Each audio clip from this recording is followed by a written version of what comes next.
Super Smash Bros. Has always been a celebration of Nintendo, but over the years it's also become a celebration of video games as a whole. Beginning with the inclusion of both Solid Snake and Sonic in Super Smash Bros. Brawl, this series has become the pinnacle of crossovers. With a list of copyrights that extends across the title screen of the series' most recent installment, this fact is more prominent than ever. Super Smash Bros. Ultimate, since the day it was first revealed, has provided a consistent sense of anticipation over which gaming icon would join the fight next. After 3 years of this rising anticipation, the game has finally been gifted its full roster. With this celebration of video games coming to an end, it's clear that many were excited over certain characters being added. But as someone who's never been particularly good at the game and who never paid very much attention to its competitive side, I was always focused on a different aspect of this title, the music. Yes, Super Smash Bros. Is a series meant to bring light to beloved video game characters, but it is also a celebration of the boundless amount of compositions that have been written for video games. In the first installment, there were 8 remixes from different Nintendo series that were made for each of the game's 8 default stages. Since then, not only have hundreds of pre-existing tracks been added to the games without modification, but more and more remixes have been composed for Super Smash Bros. In varying styles and genres. With Super Smash Bros. Ultimate's newly composed soundtrack containing a staggering 1,068 music tracks, there's no doubt that many of the remixes present in the game are of phenomenal quality. Many tend to take inspiration from their original sources, while others push the original song into an entirely new and interesting genre. Because of the variety of these remixes, it was very hard to choose, but for the sake of this video, I've created a list of my top 10 favorites. Note that I'll only be mentioning remixes that are new to Ultimate, because otherwise every entry on this list would be Bramble Blast's rendition in Brawl. Now, without further ado, here are my top 10 remixes from Super Smash Bros. Ultimate.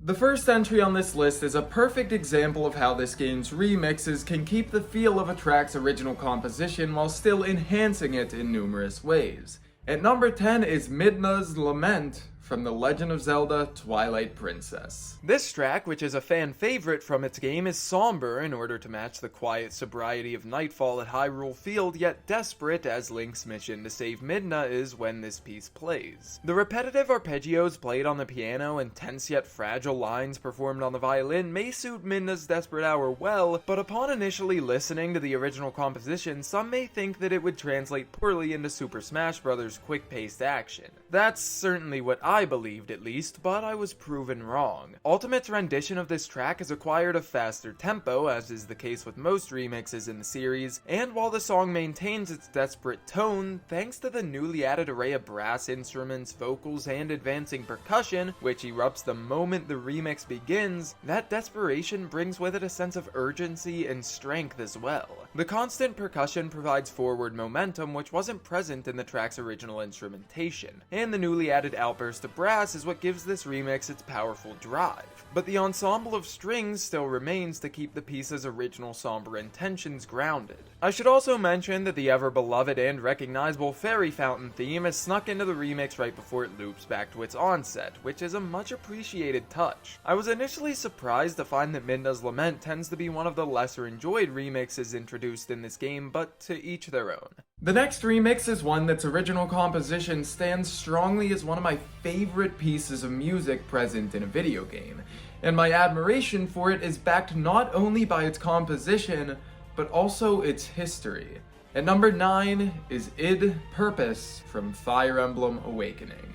First, I'd like to talk about the track's structure. Id Purpose plays following an 80-second build-up in the form of Id Return, which mainly consists of strings and percussion which continuously grow intensity before Id Purpose's takeover, which is marked by, of all instruments, an accordion. A beautiful melody is played by this accordion, accompanied by the aforementioned strings and percussion, which seem to replicate the sound of marching in a way. After the accordion snatches the spotlight, it gives it up just as quickly to a choir, whose voices sound as though they bear uncountable burdens yet immeasurable hope. These vocals continue to replicate the melody that the accordion played prior before they fade, leaving the accordion and strings to build the song's anticipation once more, though this time, rather than this build-up culminating in a repeat of the melody that listeners listeners have grown accustomed to, it instead leads into the isolated lower voices of the choir, chanting for a short time before the higher-pitched vocals return, singing what has been the main theme of Fire Emblem since the series' creation in 1990. This continues for some time as the choir gets louder, the backing instruments march along, and the track's emotion reaches its peak before the loop. Now I'll mention the piece's history. Id Purpose is the final boss theme from Fire Emblem Awakening, which itself was fully intended to be the final installment in the Fire Emblem series. Understanding that the franchise had been struggling to perform well financially, the developers of this title decided to implement every idea they could into it in order to have no regrets when the series met its end. As is now evident, Fire Emblem Awakening ended up exceeding expectations, reviving the franchise, but the fact that this track, which dedicates half of its runtime to a choir that sings the main theme of the series, was meant to be one of the last compositions to ever be heard in a Fire Emblem game, gives Id Purpose so much emotional weight. I suppose I should talk about the remix now, though it isn't actually unique in many ways. Naturally, it's been recorded in higher quality, but the accordion plays a much lesser role in this rendition, which I'm not the biggest fan of. I adore the original composition, and while the remix does little to change it, aside from demote the accordion, I can't help but include it on this list. Though it may be disappointing to some, I'm not very familiar with the series that this next remix comes from, however I do still appreciate its music.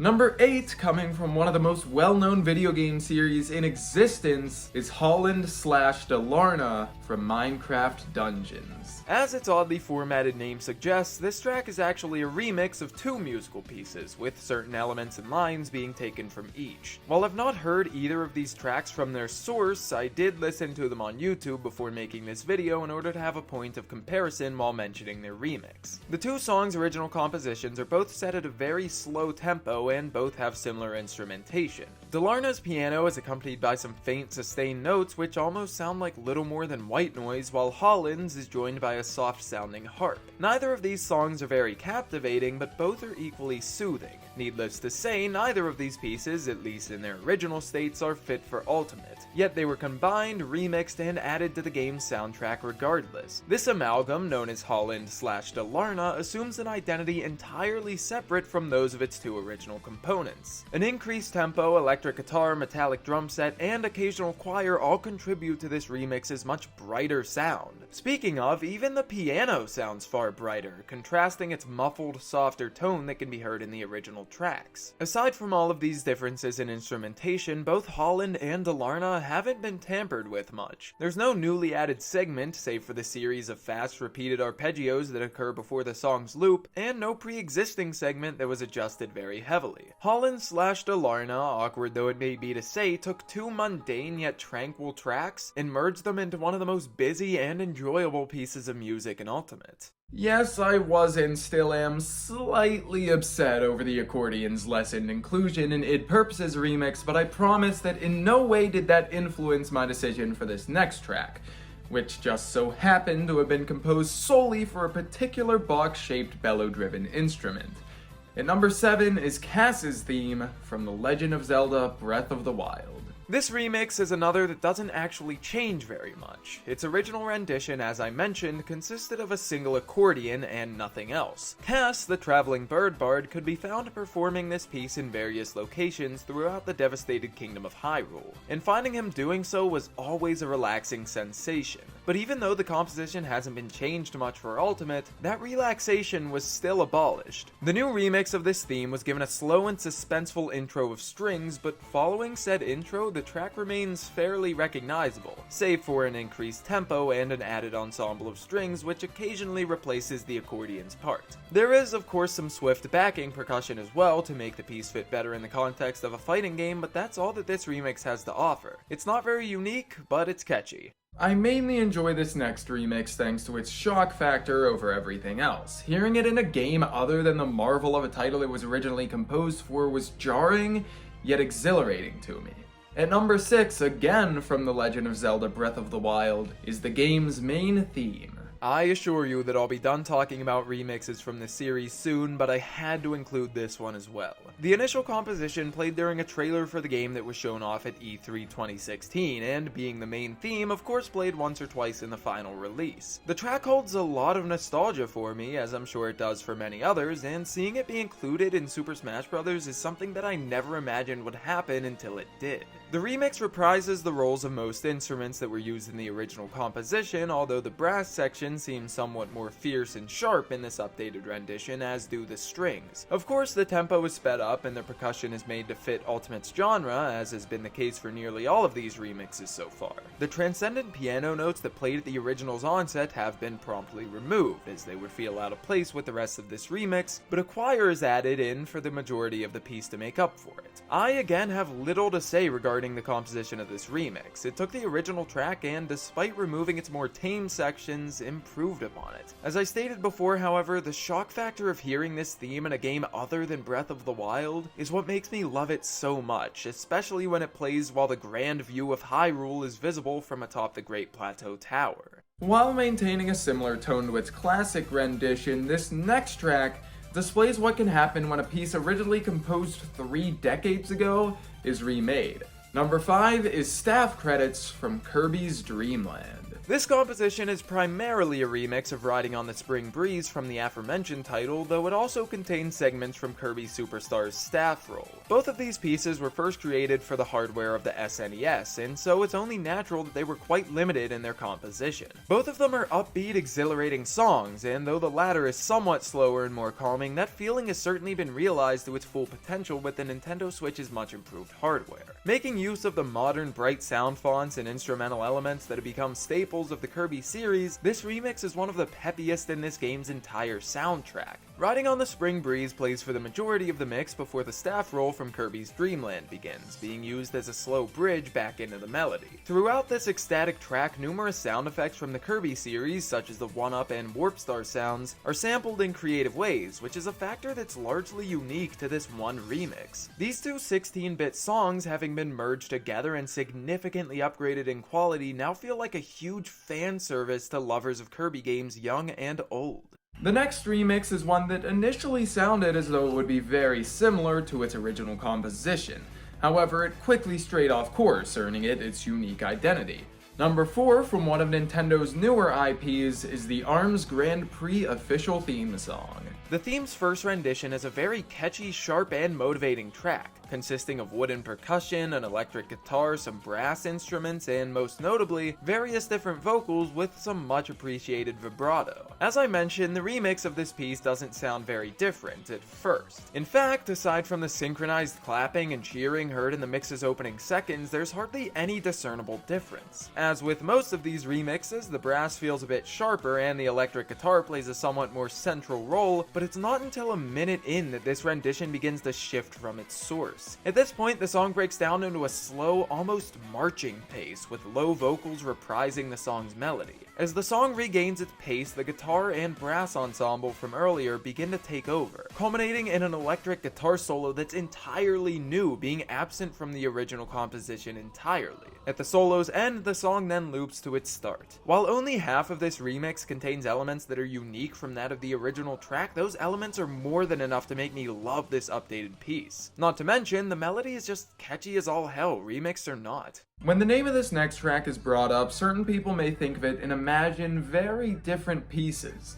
That's because this next composition, originating in Splatoon, has now had 2 separate remixes. Sitting at number 3 is Bomb Rush Blush. The track's first composition is widely recognized as the theme song for the Squid sister Callie, and is upbeat in nature, containing the catchy synth rhythms, funky bass lines, and strange yet satisfying squid-like vocals that have become staples of the Splatoon series. The piece is a perfect example of what one can expect when listening to Splatoon music, and is one of my favorite tracks from the original game. Naturally, I was excited for it to return in the sequel Splatoon 2. In this title, the remixed Bomb Rush Blush takes on a far more serious serious tone. It plays during the final battle of the game's campaign, during the fight against DJ Octavio, and begins with a very strange mix of what I can only make out to be some strings and beats. Being the theme of the title's final boss, the song's instrumentation is far more foreboding, and that includes Callie's vocals. The remix certainly holds up well in context, but I'll admit that I'm not a big fan of this one. Luckily, a year after Splatoon 2's release, Bomb Rush Blush was given its second remix in Ultimate, this one taking the composition of the original and infusing it with elements from dubstep music and, of course, increasing the levels of pop by quite a bit as well. This mix, created by some of Sega's composers, is structured very similarly to the original, but is much more fast-paced and contains many of the sudden skips and quick beats present in dubstep. There are one or two short fragments of this mix that weren't present in the original, and while those do add to the track's enjoyability, I mainly love this one thanks to its fast pace and newly introduced dubstep elements.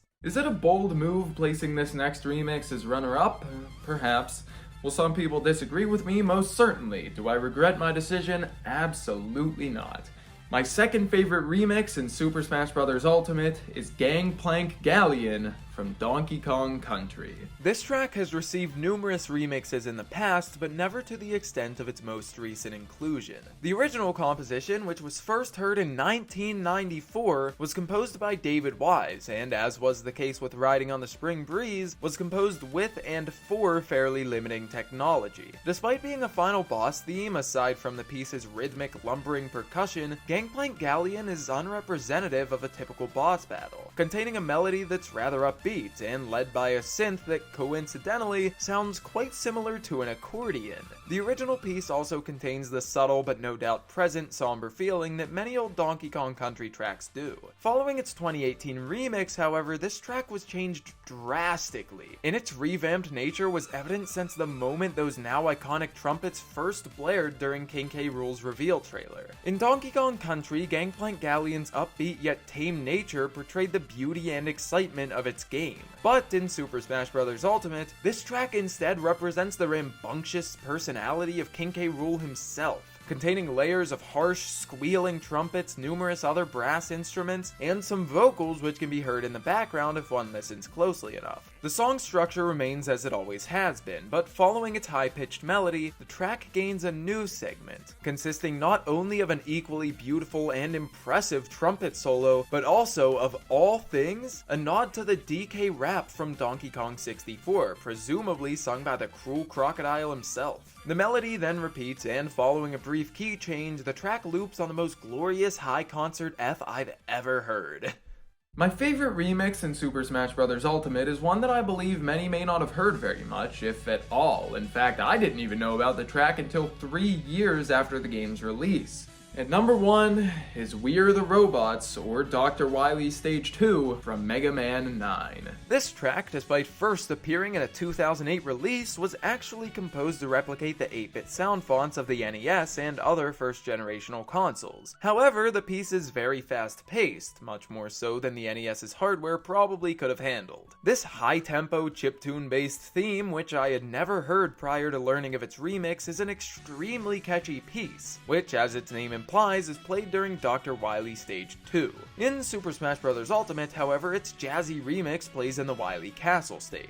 In its 2018 rendition, the track's chiptune lead was replaced with a contrasting duo of a tenor saxophone and flute, with a bold electric guitar and clean drum set backing them. The tenor acquires the melody first, and its beautiful tone provides a flashy onset for the piece before the flute takes over with a stylish yet elegant series of lines. The two instruments then begin to juggle the spotlight, with the saxophone playing a steadily rising string of notes and the flute following with a speedy descent. This continues, followed by a short breakout by the chugging electric guitar, and following that comes a saxophone solo which, despite being squeaky and almost imperfect in a sense, sounds so satisfying. And of course, at its end, the flute returns with a smooth, jazzy segment which begins slowly as a break from the previous solo and begins to speed up, culminating in the track's loop. I'm so thankful that this piece was remixed in Ultimate, because not only is the updated rendition my favorite in the game, but if it weren't included, I'd still have no knowledge of the original track either.